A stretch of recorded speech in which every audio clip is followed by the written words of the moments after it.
We've finally done it.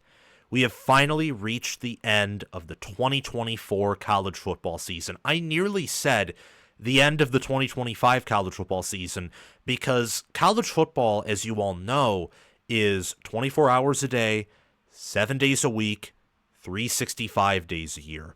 You know, the minute this game ends, the minute the clock hits zero, the 2025 preseason begins. I kid you not. And for many programs individually, not college football fans or analysts, for many programs individually, the 2025 season has been underway for over a month now, particularly for schools that finished with a losing record or who underwent massive roster changes after the regular season concluded. That was not the case for these two teams, though, because they just kept winning and winning and winning and winning. Ohio State and Notre Dame, they beat Tennessee and Indiana respectively in the first round at home. Then in the quarterfinal, they beat Oregon and Georgia in the Rose Bowl and Sugar Bowl. In the semifinal, they beat Texas and Penn State in the Cotton Bowl and Orange Bowl. And now they face off. Ohio State's favored by 8 points to beat Notre Dame in the national championship game in Atlanta. And I am going to give you my thoughts. I'm going to give you my analysis. I am going to give you every little opinion, whether it is the size of a grain of sand or whether it is a take as large as Mount Everest or maybe as hot as Mount Fiji whenever it erupts. I don't care. We're going to talk about this game. But before we do so, I encourage you to do some brief things to help yourself out. Like the video to help us get into the algorithm, and that way our awesome content can reach more people. Share this video around to other football fanatics who will enjoy our show and who therefore can talk about our show and our opinions with you. Also, subscribe to the channel to help us reach 30,000 subscribers and hit the notification bell so that you can get notified when I release new content, when I go live to do play-by-play and color commentary for this game, which again takes place 7:30 p.m. Eastern Time on Monday, January 20th, and also so that you'll get notified when we go live Mondays and Wednesdays at 6 p.m. Eastern Time. We won't be going live to do our normal live show that Monday, of course, because the national championship game is taking place, but usually the schedule throughout the rest of the preseason will go Mondays and Wednesdays at 6 p.m. Eastern Time, and other days, if I have time, we'll go live then. If you want to support the channel in any other way, just check out the links in the description or pinned comment where you can find our Discord server, which I advise you join, or a Patreon page, merchandise store, which are great ways to support the channel monetarily. I appreciate you all for watching, and let's resume the fun here and talk about the game that's going to determine the champion of the 2024 season. Who is going to be crowned number one? Who's going to be crowned that to conclude 2024? Well, both of these teams do have a strong argument. And I think that the pathway starts off with Notre Dame's rushing offense against Ohio State's rushing defenses. These are two elite units going up against each other here. Notre Dame had some issues against Penn State on the ground, but I don't fault them for that really at all, because Penn State, much like Ohio State, has elite talent on defense. But I will say Ohio State is better coached on that side of the ball than Penn State is. They're more fundamentally sound. And while I don't think up front they have an alien like Abdul Carter does, Jack Sawyer and Tyleik Williams are pretty close as you can get to Abdul Carter without classifying them quite as aliens. And then they have wonderful linebackers. They have an alien at safety in Caleb Downs. Lathan Ransom's playing like an alien. It's really Notre Dame and their elite players on offense, really in the ground game, which is their specialty, against Ohio State's, I would say, best side of the ball, their defense and safeties, linebackers, and defensive line. Notre Dame's averaging 5.9 yards per carry this year. That's third.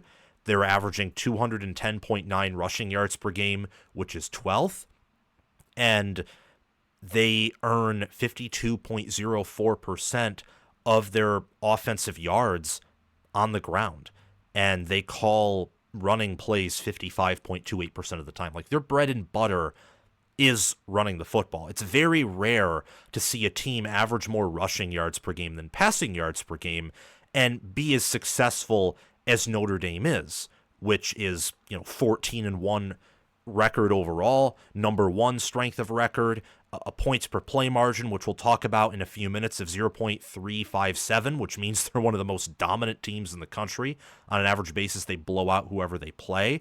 And then it's that side of the ball, the rushing offense specifically, a Notre Dame offense that's bolstered by Jeremiah Love, Jadarian Price, a great offensive line that is dealing with injuries but is very deep, an offense that scores 0.569 points per play, against an Ohio State defense that only gives up 12.2 points per game, 0.190 points per play.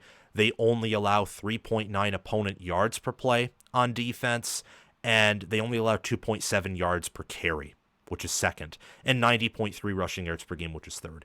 Now, some of that is inflated by Ohio State's insane sack percentage, an 11.06 sack percentage, which is first. I don't like the fact that sack yards are taken away from rushing yards. It's really, I think, disingenuous and manipulative, but all of that set aside, Ohio State's rushing defense is elite, and Notre Dame's rushing offense is elite. So I think that right there is the pathway to determine this game. Can Ohio State shut down the run, or can Notre Dame run over Ohio State a little bit?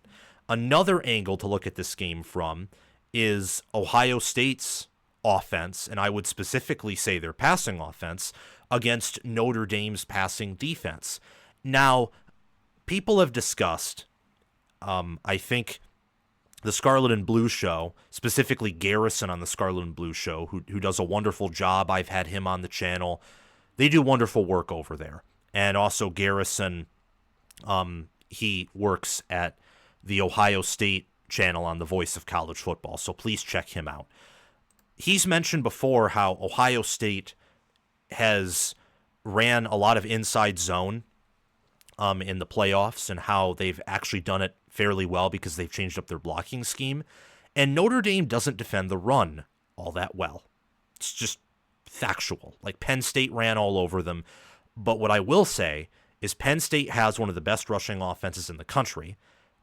It's a rushing offense that I think is much better than Ohio State's, in part because it's statistically better, but more importantly, Penn State does not have anywhere close to the weapons Ohio State does at wide receiver, so people can actually stack the box against Penn State. They know what's coming from Penn State most of the time. It's not the case with Ohio State. Ohio State can basically do whatever it wants, except for power running on third and short. That is something that they have really struggled doing ever since their injuries on the offensive line. I think Ohio State will be able to run better on Notre Dame than, let's say, they did on Texas or Michigan or Penn State in the regular season. But I don't think that is their path to winning the game, or to even winning dominantly, is running the ball, and Notre Dame just can't stop it, because Notre Dame's defense is good. Their linebackers, Jack Kaiser, Drake Bowen, Jalen Sneed, and they still have players up on the defensive line. And safety Xavier Watts is a lot like Ohio State safeties in a way where he's all over the field and he's really impactful in run defense. I think that a key for either team to win is going to be more so Ohio State's passing offense, which is their bread and butter. Their passing offense has helped their rushing offense open up. It's taken some pressure off of the offensive line, which is much better and more naturally suited to pass block than to run block. Their, tight end G. Scott Jr., for example, he's built more like a wide receiver than he is a tight end. And Ohio State's a very physical team, very physical. And I think something that Ryan Day has learned from is the fact that being physical does not mean running the football and being incredible at running the football. Michigan in 2023 was not incredible at running the football, but they were the most physical team in the country. And Ohio State is one of the most physical teams in the country. Look at how they play defense. Look at how their receivers earn yards after contact, and how Will Howard is able to take hits and what he's willing to do. It's the same thing with Notre Dame.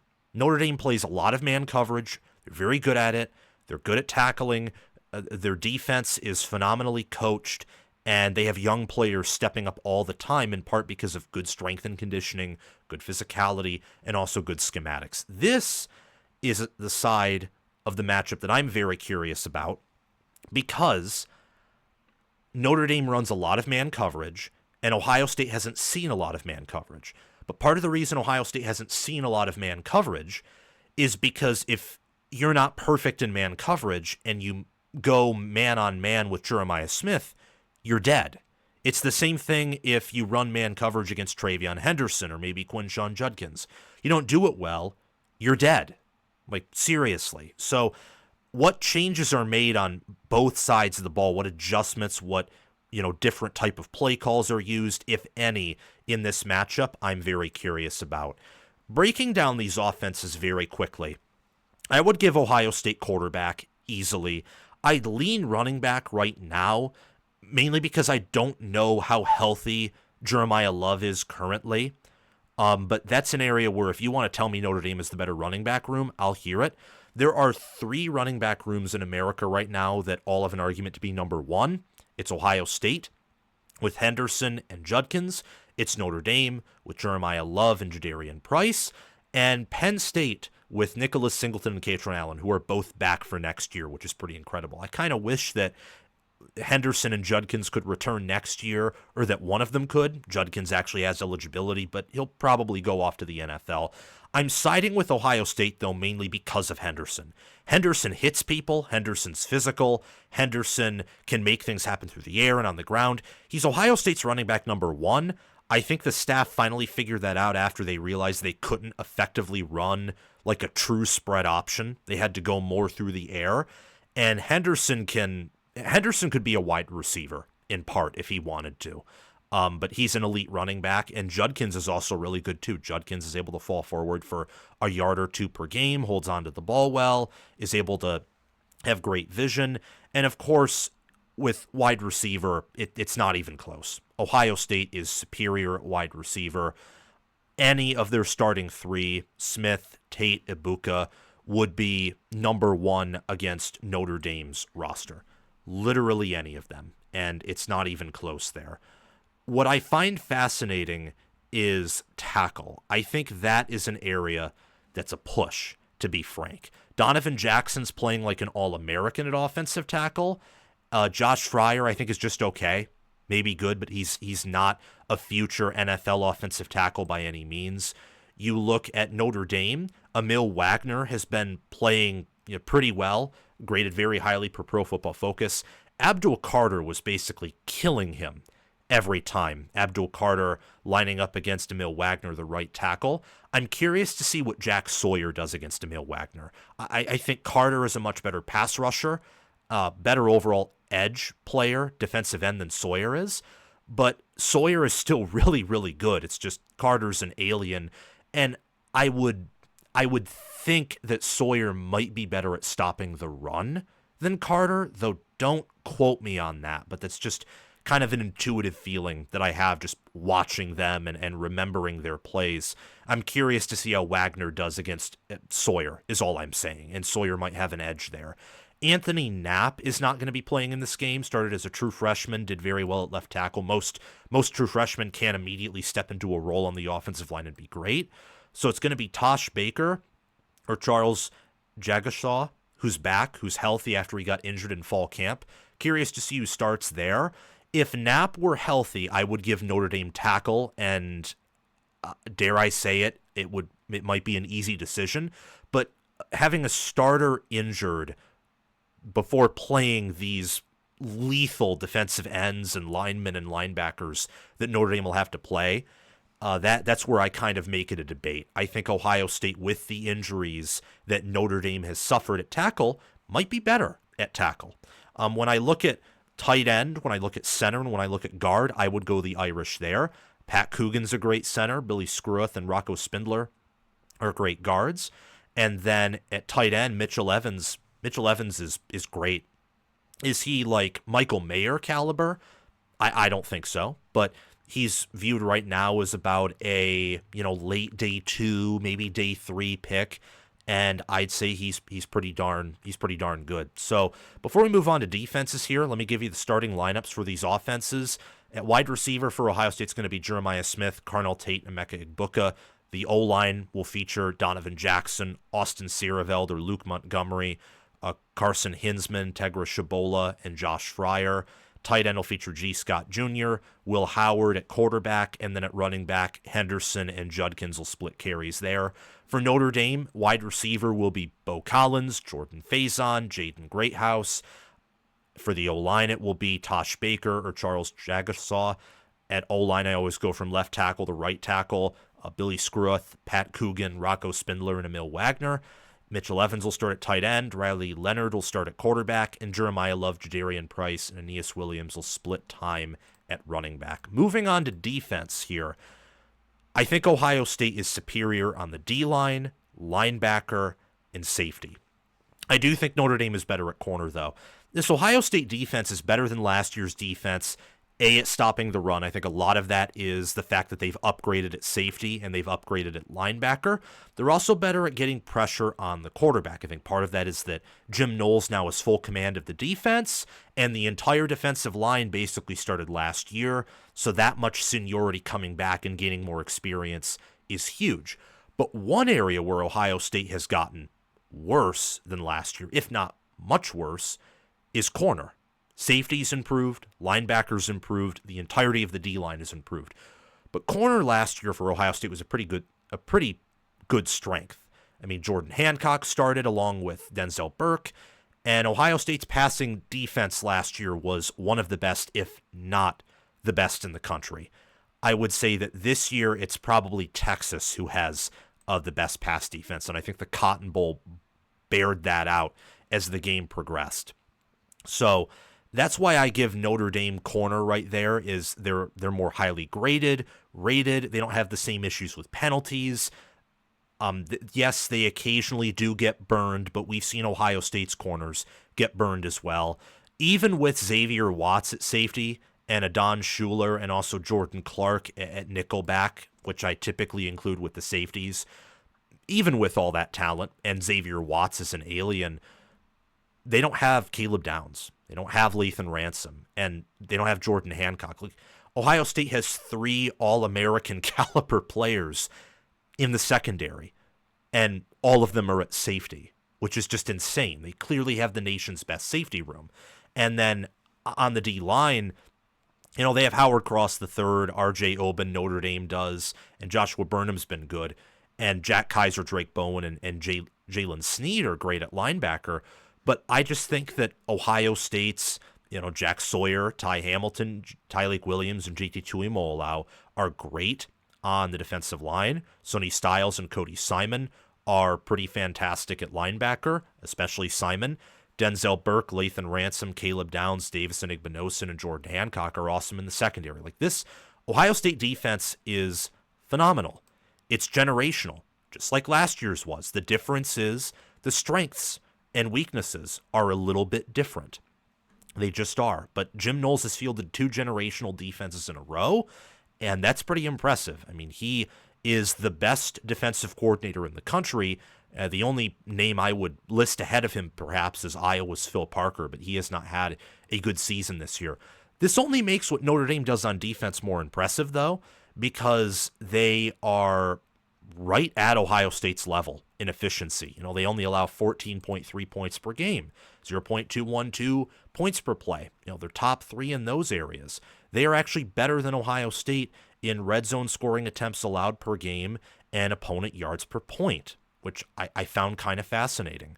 They're better at third down conversion and fourth down conversion defense than Ohio State is. And they also do a better job of forcing turnovers. I think the difference between these two defenses is more Notre Dame's a bit more boom and a bit more bust, a little bit more variation in how they perform, and Ohio State's just more solid. I think a good sense of Ohio State's defense this year is they are perfectly, fundamentally sound, and on top of that, they have a lot of NFL talent and a lot of experience, so they don't make mistakes. Like, you just have to be better than they are to beat them. And that sounds simple, but when you have the talent and the coaching that Ohio State does, it's not simple at all, and only very few offenses can move them in one way, or I don't think any offense can move this defense in a variety of ways. It's that good. Some other important factors to note is that Ohio State, I think, is better on the line of scrimmage, mostly because their D-line is that much better than Notre Dame's. Of course, I think the offensive line goes to Notre Dame, and look, I mean, you guys know if you've watched the channel, not a big fan of Justin Fry. People think that means I'm hating on him, but it's not. I mean, there's no way. When your opponents can't run man coverage a whole lot, when they can't send a ton of blitzes because they'll get torched through the air, and when you have wonderful play calling, and when you have a quarterback who's mobile and can make really good throws, it makes your O-line look much better than perhaps it is. I mean, think about it with Notre Dame. Notre Dame statistically in rushing offense is way better than OSU, and that makes up for the fact that Ohio State's much better in pass protection statistically. The statistics are equal, pretty much, on an average basis. But then the talent heavily leans OSU. The Pro Football Focus grades by experts heavily lean Notre Dame. And Notre Dame suffered injuries too. Same with Ohio State. And because of how Notre Dame's offense works, their O-line is needed a lot more than Ohio State's is to have success. I mean, they don't have a Jeremiah Smith. They don't have anyone that Ohio State does at wide receiver. They don't have Will Howard. I mean, Will Howard is much better than Riley Leonard objectively as a passer, and he has, I think, similar sack escapability. So even though Notre Dame's better on the offensive line, I think Ohio State's just that much better on the defensive line, and that is a combination of injuries and a combination of the fact that game over game, Ohio State's defensive line has improved. They're very physical. I mean, they're great at getting to the quarterback. They're even better at stopping the run. Special teams goes the way of Notre Dame, and then the blue chip ratio, just straight up roster talent from high school, goes OSU's way. But that's not perfect. So when I factor in the eye test and when I watch these two teams, I still think Ohio State's roster is better than Notre Dame's. It's more well-rounded. It has a higher ceiling. I think it has a higher floor, which again makes the coaching job that Notre Dame has done this year that much more impressive. I mean, guys, this isn't TCU or Washington of last year. The points per play margin and how they've performed against teams at the top says that's not the case. I mean, this is a very dominant football team. You look at football power, for example, football power index. Ohio State's viewed as 27.6 points better than the average college football team. Notre Dame's 25.8 points better. Ohio State is 31.1 points better per the average football team per S&P Plus, and Notre Dame's 25.2 points better than the average college football team, again, per S&P Plus. Both of these teams are top five. Ohio State at this point is unanimously number one, but Notre Dame's anywhere from like number 5 to number 2, depending on what power ratings you look at. And I've been picking against Notre Dame game over game over game over game, and I've been wrong. Why have I been wrong? Because Notre Dame has been the better coach team every game, and against Indiana and Georgia, they were certainly the better team with better rosters. So there's that. When you look at other dominance metrics here, Ohio State outscores their opponents on a play-per-play basis by an average of 0.381 points. That's points per play margin. They're number one in that category. They're one of the most dominant teams in recent memory. Not just this year, in recent memory. And they're the most dominant team of the country this year, consequentially. When you look at Notre Dame, though, they're neck and neck. If Notre Dame beats Ohio State, the analytics will probably bear out that Notre Dame was the most dominant team in the country. Like, they're that close. Their points per play margin is 0.357. In terms of field position, looking at expected points added margin, which is not purely field position, of course, but it's looking at, how many points are you expected to score relative to where you are on the field? So how well are you moving the ball, field position, and all these other factors, not just straight up points per play. Ohio State has a 0.292 EPA margin. Notre Dame's is top 10, though, with a 0.239 EPA margin. When I look at strength of schedule, these teams are pretty close. Obviously, Ohio State's played a tougher schedule, second to Notre Dame's 16th, but they're still pretty close. In terms of efficiency, Ohio State's 1, Notre Dame is 2. And in terms of game control, Ohio State's 1, but Notre Dame is 3rd. So everything says that these teams are pretty close together, and they've had their fair share of bad losses, by the way. Ohio State's loss to Oregon in hindsight wasn't bad, but it was perplexing given the result of the Rose Bowl. Their loss to Michigan was absolutely horrible. Same with Notre Dame's to NIU. But these two teams are different from those games. Ohio State and Notre Dame are not playing the same bad football they did in those games. Now, those games are valuable because they show the weaknesses that these two teams have. The NIU game showed that you can run on Notre Dame, and if you're consistent, that's how you move the defenses. You average 3-4 yards per carry. And Ohio State would benefit from being able to do that against Notre Dame. And the odds say they will. The odds also say that the weaknesses that Ohio State has exposed against many other teams in terms of their passing attacks, because their secondary is elite, they'll be able to expose Notre Dame's weaker passing offense, and NIU is able to do that. Now, for Ohio State, their weakness is their offensive line. If you have a good defensive line and you can cover their wide receivers, which Texas did, Penn State did, Michigan did, Nebraska even did, well, they won't score more than 30. They're incapable of doing that, of scoring more than, not even 30, of scoring more than the low 20s in offensive points if you have a good D-line and a good defense overall. But I don't think, and this is probably revealing my hand a little bit early, I don't think Notre Dame can expose Ohio State's weak points as well as Ohio State can expose Notre Dame's. Ohio State, I think, is the head coaching edge and the defensive coaching edge. However, I do like Mike Denbrock over Chip Kelly, and I also think that Notre Dame's strength and conditioning is one of the best in the country. I think that shows from how they don't have the same incoming roster talent that Ohio State does or that Georgia did, and their roster talent's comparable to USC's. And they have just done such a good job every game at finding ways to win, at being tough, at being physical. I've been impressed by Ohio State's strength and conditioning this year. I think I may have rated it a bit too low entering this season, but Notre Dame's is legitimately a top 10, top 5 strength and conditioning unit. I mean, that team is physical, and they're very good at developing players. Now, again, I think I tipped my hand a little bit early in revealing that I think Ohio State's going to win the game, and I think they're going to cover. Now, will they blow Notre Dame out? I don't think so.